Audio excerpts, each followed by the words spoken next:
Baik, selamat malam Bapak Johan Suharmoko. Kami dari kelompok 2 akan mempresentasikan tugas pengganti UAS mata kuliah teknologi produksi tanaman perkebunan.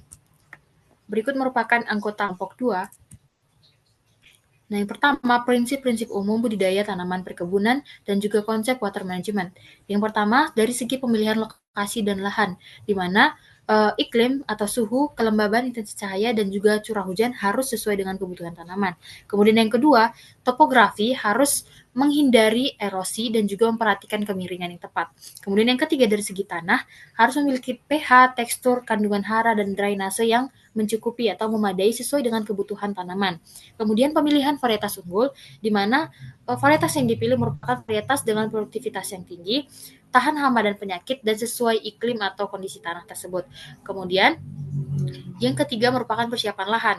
Pembukaan lahan ramah lingkungan, yaitu dengan menghindari pembakaran. Kemudian pengolahan lahan menggunakan bajak, garu, dan terasering. Kemudian yang terakhir menggunakan saluran drainase dan juga irigasi yang memadai. Selanjutnya, memperhatikan penanaman, di mana penanaman ini ada hal-hal yang harus diperhatikan, mulai dari jarak tanamnya, jarak tanam yang optimal itu berapa, dan waktu tanam pada umumnya untuk beberapa tanaman itu dilakukan pada awal musim hujan, akan tetapi ada juga dilakukan di akhir musim hujan. Kemudian dilakukan teknik tanam, yang dimana teknik tanam itu menyesuaikan jenis tanaman, apakah dilakukan bisa ditanam langsung ataupun dilakukannya pembibitan. Kemudian adanya pemeliharaan tanaman. Pemeliharaan tanaman ini mencakup beberapa seperti penyiraman sesuai kebutuhannya dan pemupukan berdasarkan analisis tanahnya. Kemudian ada pengendalian gulma dan hama terpadu. Kemudian dilakukannya pemangkasan rutin dan selektif. Selanjutnya untuk tahap terakhir itu adalah panen dan pasca panen, di mana panen dan pasca panen itu panen itu tepat waktu dan caranya itu harus dilihat bagaimana hasilnya nanti optimal. Kemudian adanya penanganan pasca panen itu untuk melihat kualitas dan umur simpan panen. Selanjutnya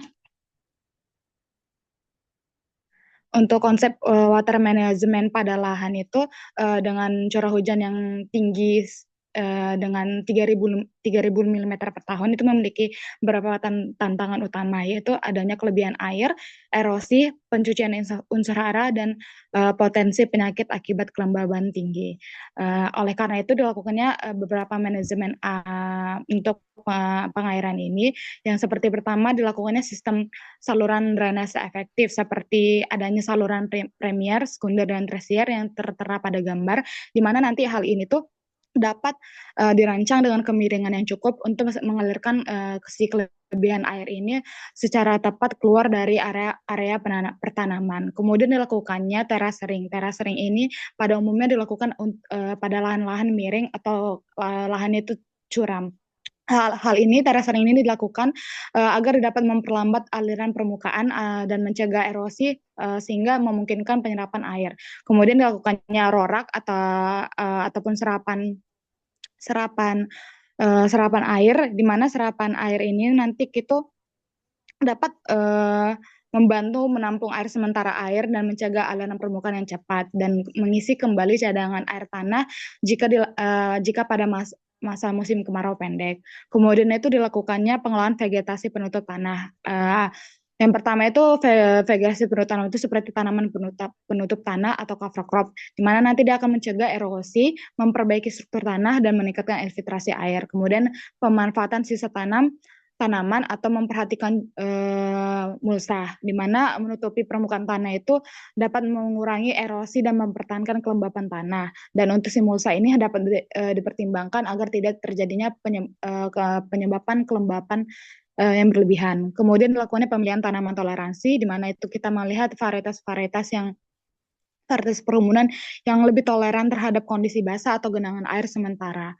Kemudian ada pemeliharaan saluran drainase, yang dimana itu kita dapat rutin membersihkan saluran drainase dari sedimen atau vegetasi yang menghambat aliran air.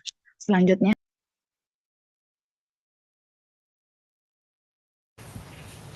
Baik, kemudian konsep water management pada lahan dengan curah hujan rendah yaitu 1000 mm per tahun. Nah, tantangan utama yaitu kekurangan air, kekeringan, penurunan produktivitas akibat stres air.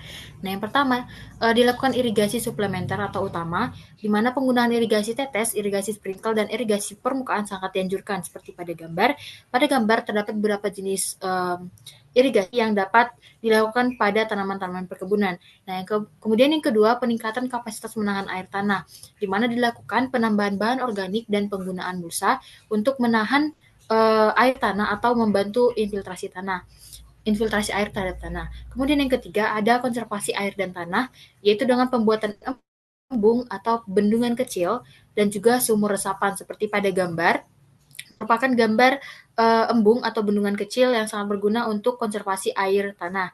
Kemudian yang ketiga itu menggunakan penjadwalan irigasi yang tepat sesuai dengan kalender tanam-tanaman. Kemudian yang kelima merupakan pengelolaan gulma. Selanjutnya, water management plan pada tanaman tebu dan juga kelapa sawit. Misalnya curah hujan tinggi 3000 mm per tahun pada tanaman kelapa sawit. Kelapa sawit itu merupakan tanaman yang dengan kebutuhan air kira-kira 2000 sampai 2500 mm per tahun. Nah, strateginya adalah menggunakan drainase aktif seperti parit, kanal, dan piezometer. Kemudian yang kedua, memonitoring tinggi muka air tanah yang ideal yaitu 40 sampai 60 cm. Kemudian menggunakan canopy management untuk mengurangi laju evaporasi. Dapat menggunakan LLC atau legume cover crop. Kemudian curah hujan yang rendah yaitu 1000 mm per tahun dengan contoh yaitu pada tanaman tebu dengan kebutuhan air minimal adalah 1520 mm per musim. Nah, strateginya yaitu strategi yang dilaksanakan yaitu irigasi presisi dan juga terjadwal, kemudian penanaman saat fase grand growth masuk musim hujan dan juga memodifikasi media tumbuh seperti bahan organik dan kedalaman tanah yaitu lebih atau sama dengan 30 cm. Nah, apabila uh, tidak dilakukan strategi tersebut, maka terjadi dampak banjir pada kelapa sawit misalnya, yaitu akar yang rusak, serapan air terganggu, dan juga pembentukan bunga akan terganggu. Kemudian terjadi penurunan berat dan juga jumlah tanda buah, dan efek tersebut bisa berlangsung hingga 3 tahun. Sementara kekeringan pada tanaman tebu tadi dapat menyebabkan pertumbuhan batang melambat, diameter dan panjang batang berkurang, produksi tebu menurun drastis, serta hanya bisa menghasilkan tebu dan jumlah yang limit. Kemudian selanjutnya saya serahkan kepada rekan saya. Baik, selanjutnya kita akan membahas kegiatan yield improvement pada perkebunan tebu di lahan berbatu. Nah, apa sih lahan berbatu ini? Lahan berbatu adalah jenis lahan yang memiliki banyak batu di permukaan maupun di dalam lapisan tanahnya, sehingga kedalaman efektif tanah menjadi terbatas. Kondisi ini menyebabkan struktur tanah cenderung keras, drainase terlalu cepat, dan kapasitas menahan air serta hara rendah. Akibatnya, lahan berbatu termasuk dalam kategori lahan marginal yang memiliki tingkat kesuburan rendah. Next.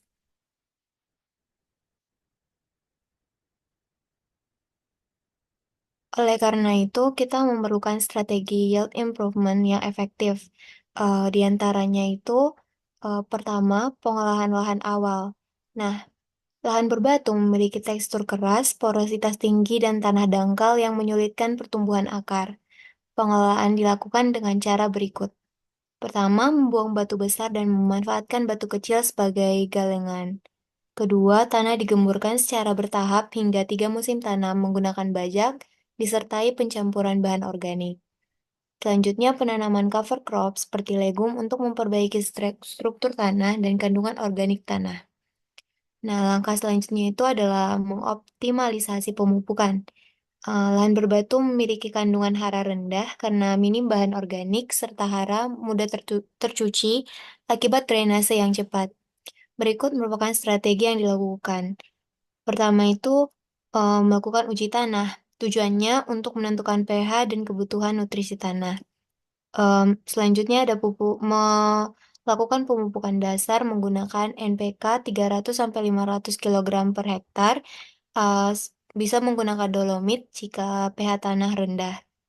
Lalu ada melakukan pupuk organik dengan cara menambahkan 5-10 ton per hektar kompos atau pupuk kandang untuk meningkatkan kapasitas tukar kation dan kelembapan. Selanjutnya ada pemupukan susulan yang diberikan 2-3 kali saat pertumbuhan awal sekitar umur 1-3 bulan.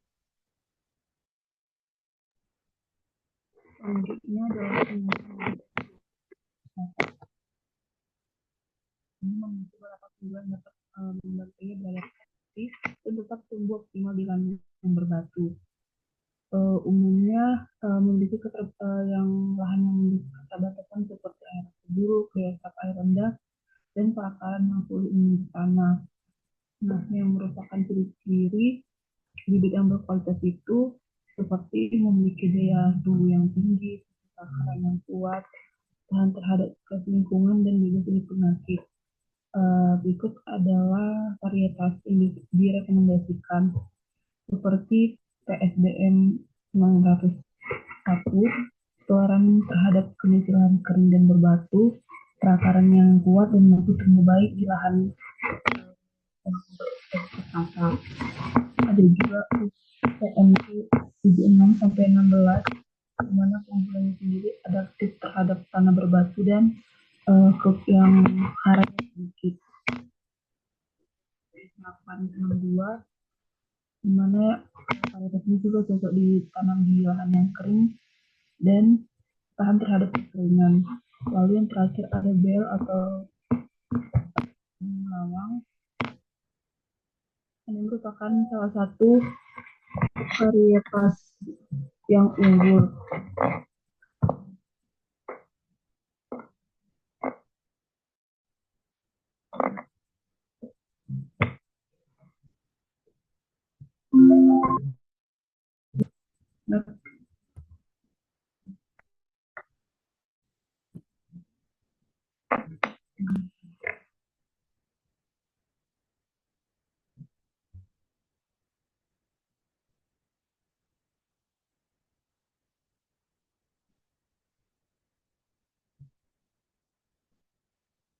Selanjutnya adalah irigasi dan drainase.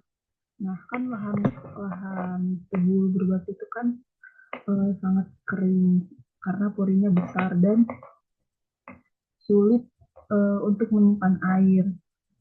Bahkan bisa menyebabkan genangan lokal untuk cekungan yang lapisan batuan itu tidak tembus air. Nah, pengolahan yang dapat dilakukan adalah dengan melakukan pembuatan irigasi tetes agar tebu yang ditanam di lahan berbatu tetap mendapatkan pasokan air. Dengan penggunaan irigasi tetes ini juga sangat bermanfaat untuk lebih efisien dan hemat air dan cocok untuk lahan yang berbatu tadi agar genangannya itu tidak terjadi. Lalu selanjutnya itu adalah penambahan bahan organik. Nah, seperti yang kita ketahui kan tadi lahan yang berbatu ini sangat cepat kering dan berpori besar. Dengan penambahan bahan organik ini juga mampu meningkatkan daya simpan air di dalam tanahnya.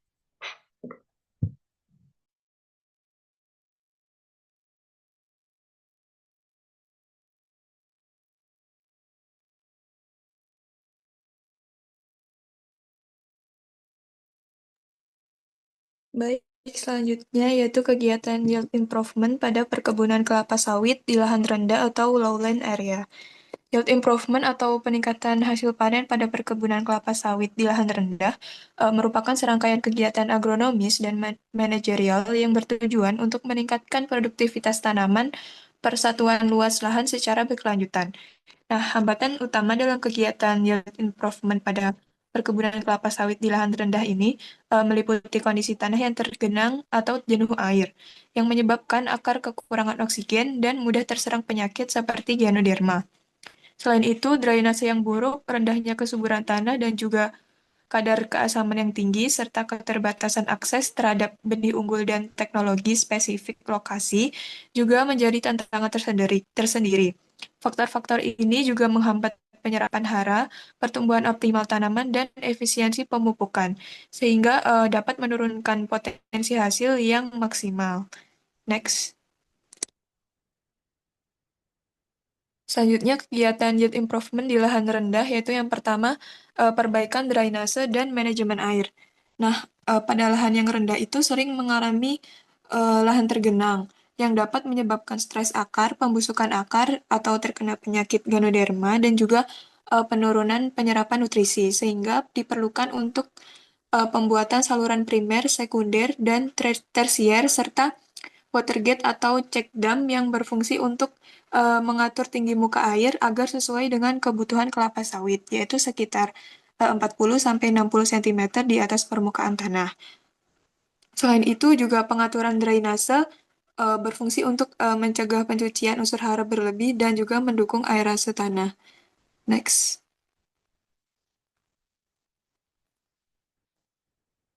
Bisa di next. Selanjutnya yang kedua yaitu pemilihan klon atau varietas unggul yang adaptif. Nah, dengan menggunakan benih kelapa sawit unggul bersertifikat seperti DXP PPKS Simalungun yang memiliki keunggulan yaitu toleran terhadap kelembapan tinggi dan juga memiliki potensi hasil TBS yang tinggi yaitu sekitar 25-30 ton per hektar per tahun. Lalu DXP PPKS Dampi dengan keunggulan memiliki batang pendek atau kompak yang memudahkan proses pemanenan, dan juga DXP Sampurna Agro atau Sispa 13 dan 14 yang memiliki keunggulan potensi rendemen minyak cukup tinggi dan pertumbuhan stabil di dataran rendah. Lalu yang ketiga yaitu ada pemupukan spesifik lahan. Pada lahan yang rendah itu cenderung memiliki pH yang rendah, kandungan Fe dan Al tinggi, serta unsur hara makro-mikro yang tidak seimbang, sehingga diperlukan penggunaan dolomit atau kapur untuk menetralkan keasaman, serta penambahan boron, magnesium, dan fosfat juga sangat penting diperlukan pemupukan berbasis analisis tanah dan daun dengan formulasi spesifik lokasi. Bisa di next. Selanjutnya yang keempat yaitu ada pemeliharaan tanaman secara intensif. Penyangan gulma, pemangsaan pelepah, sanitasi terhadap pelepah busuk, serta pengendalian penyakit terutama Ganoderma dan hama Orestes rhinoceros.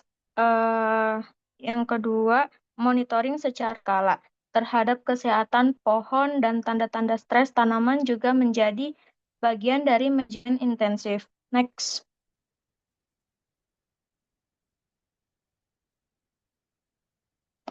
Selanjutnya yang kelima, pengelolaan tanah dan penanaman penutup tanah. Tanah di lahan rendah cenderung mengalami pemadatan. Oleh karena itu, pengelolaan dengan subsoiling atau pembuatan parit bisa memperbaiki aerasi tanah. Penanaman tanaman penutup tanah seperti Mucuna baccata berfungsi menambah bahan organik, mengendalikan gula, serta memperbaiki struktur tanah. Next.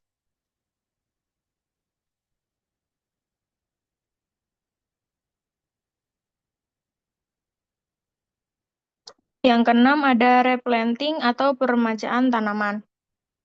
Pada kebun tua yang produksinya rendah, program replanting dengan bibit unggul dan tata kelola agronomi modern dapat menjadi solusi utama untuk meningkatkan hasil.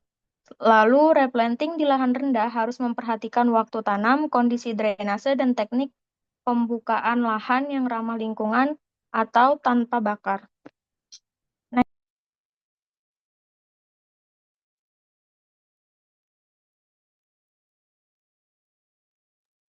Baik, selanjutnya kegiatan yield improvement perkebunan kebun kakao pada lahan bergelombang. di mana seperti yang dijelaskan sebelumnya, yield improvement merupakan upaya untuk meningkatkan produktivitas dan kualitas hasil panen. Nah, pada tanaman kakao, kegiatan ini tuh mencakup pemilihan varietas, perawatan intensif, peremajaan, serta pengelolaan tanah dan air. Namun, jika dilakukan pada lahan bergelombang, diperlukan pendekatan khusus agar kegiatan tersebut tetap efektif meskipun kondisi medan kurang mendukung. Nah, lahan bergelombang ini merupakan lahan dengan kontur tidak rata, terdiri dari naik turun atau lereng landai dengan kemiringan yang bervariasi. Lahan seperti ini umumnya memiliki tantangan yang terjadi jika diterapkan sebagai berikut. Next. Nah, yang pertama ada erosi tanah yang tinggi. Lahan bergelombang memiliki lereng-lereng kecil, lereng-lereng kecil. Ketika hujan turun, air akan mengalir dari bagian atas ke bawah dengan cepat. Proses ini membawa partikel tanah yang subur atau topsoil ikut terbawa. Nah, jika tidak dicegah, tanah itu akan menjadi tipis, tandus, dan daya dukungnya menurun. Tanaman kakao pun kesulitan untuk menyerap air dan hara karena lapisan tanah produktif terus terkikis. Akibatnya, akar tanaman terbuka, pertumbuhan terganggu, dan produksi kakao menurun drastis. Yang kedua, ketergantungan pada cuaca dan perubahan iklim. Di lahan yang bergelombang, air hujan mengalir dari bagian atas ke bawah. Bagian atas cepat kering saat kemarau, sementara bagian bawah mudah tergenang saat hujan deras. Akibatnya, ketika yang kedua yaitu ada tanaman stres. Jadi ketika musim kemarau panjang, tanah kering ada di lereng atas. Eh, Sehingga tanaman kakao akan mengalami stres karena kekurangan air. Akibatnya daun itu akan layu, bunga gugur, dan buah gagal tumbuh. Kemudian ketika kelebihan air di bawah atau ketika musim hujan ekstrim, air itu akan berkumpul di bagian bawah lahan sehingga tanaman mengalami kelebihan air yang akan akarnya itu kekurangan oksigen dan juga bisa membusuk. Yang kedua, mikroklimat bervariasi atau suhu dan kelembapan yang berbeda-beda.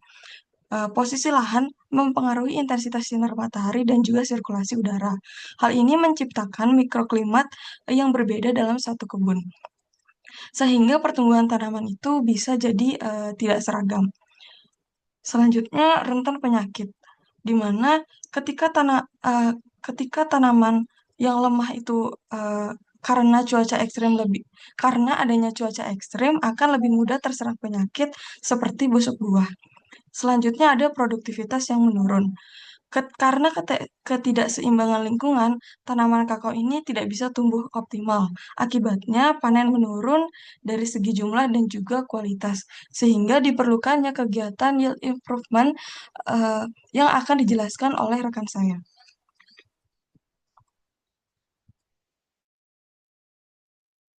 Selanjutnya ada beberapa solusi dari permasalahan pada lahan bergelombang pada tanaman coklat. Yang pertama itu ada kesesuaian lahan. Lahan bergelombang memerlukan pengolahan khusus untuk menghindari erosi dan degradasi tanah. Penanaman harus mengikuti kontur tanah dengan pola tanam sejajar, kontur untuk mengurangi aliran air permukaan dan kehilangan unsur hara. Yang kedua itu teknik budidaya. Teknik budidaya yang baik meliputi penanaman dengan jarak tanam yang tepat, pemangkasan rutin untuk mengatur tajuk agar mendapatkan cahaya yang cukup dan sirkulasi udara yang baik, serta pengelolaan tanaman pelindung atau penaung untuk menciptakan iklim mikro yang sesuai.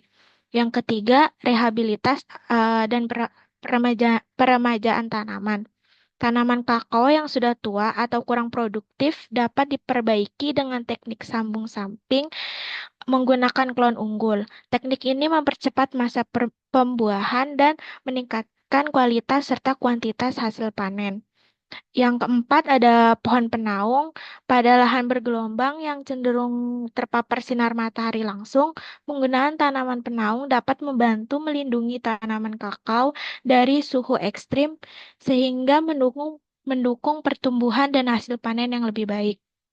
Yang kelima, pemanfaatan mikorizah. inokulasi mikoriza sebagai pupuk hayati dapat meningkatkan kesehatan akar dan penyerapan nutrisi pada tanaman kakao, sehingga mendukung peningkatan produksi terutama pada lahan marginal seperti lahan bergelombang. Yang terakhir, penggunaan varietas unggul. Penggunaan varietas unggul tahan hama dan penyakit sangat penting untuk meningkatkan hasil produktivitas kakao. Baik, cukup sekian presentasi kami dari kelompok 2. Sebelumnya terima kasih kepada Bapak Johan Suharmoko. Sebelum saya tutup, saya mengucapkan sebuah pantun. Ayo ting ting membawa kucing, thank you for everything. Terima kasih Bapak.